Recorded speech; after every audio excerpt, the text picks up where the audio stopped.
இன்றே டவுன்லோட் செய்து உங்கள் ஃபேவரட் ஷோக்களை என்ஜாய் பண்ணுங்க. எப்படியோ வெளியில வந்தாச்சு. அந்த டிரைவர் பயலுக்கு எதிராக அடுத்த ஆட்டத்தை ஆரம்பிக்க வேண்டியதுதான். ஆமா சித்தி, அவனை நாம சும்மா விடக்கூடாது. ஊர் ஜனங்க நம்மளை கொல்ற அளவுக்கு வந்ததுக்கு காரணமே அவன்தான். அவனை மட்டும் சும்மாவே விட்டுறக்கூடாது. வக்கீல் சார், நீங்க இல்லனா நாங்க வெளியில வந்திருக்கவே முடியாது. உங்களுக்கு தான் தேங்க்ஸ் சொல்லணும். மேடம், நீங்க என் கிளைண்ட். உங்களுக்கு எல்லா வகையிலையும் ஹெல்ப் பண்ண வேண்டியது என்னுடைய பொறுப்பு மேடம். அதைத்தான் நான் செஞ்சேன். சரி, நான் கிளம்புறேன் மேடம். மவனே, நாமளும் கிளம்புவோம். வாங்க சித்தி. வாங்க.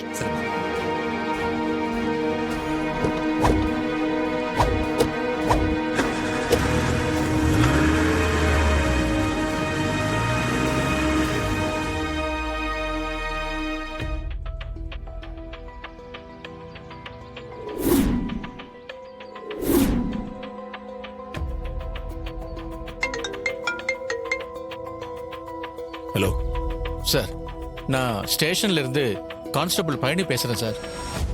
சொல்லுங்க, என்ன விஷயம்? சார், நீங்க கஷ்டப்பட்டதெல்லாம் வீணா போச்சு சார். புரியலங்க, என்ன சொல்றீங்க? சார், அந்த 3 பேரும் இப்ப வெளியே வந்துட்டாங்க.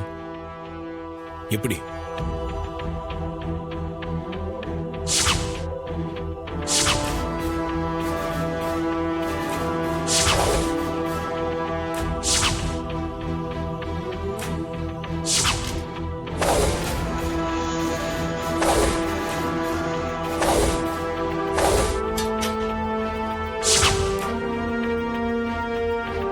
அவங்கெல்லாம் விஷச்செடிங்க மாதிரி சார். வெட்ட வெட்ட வந்துகிட்டே இருப்பாங்க. அன்னைக்கே ஊர் ஜனங்க கொளுத்துட்டோன்னு விட்டுருக்கணும். நீங்க சட்டப்படி நடக்கணும்னு நினைச்சீங்க. ஆனா அவங்க அதுல இருக்கிற ஓட்டையை பயன்படுத்தி வெளியே வந்துட்டாங்க சார். சரிங்க, நான் பாத்துக்கிறேன். எனிவேஸ், எனக்கு இன்ஃபார்ம் பண்ணதுக்கு ரொம்ப நன்றிங்க. Okay sir.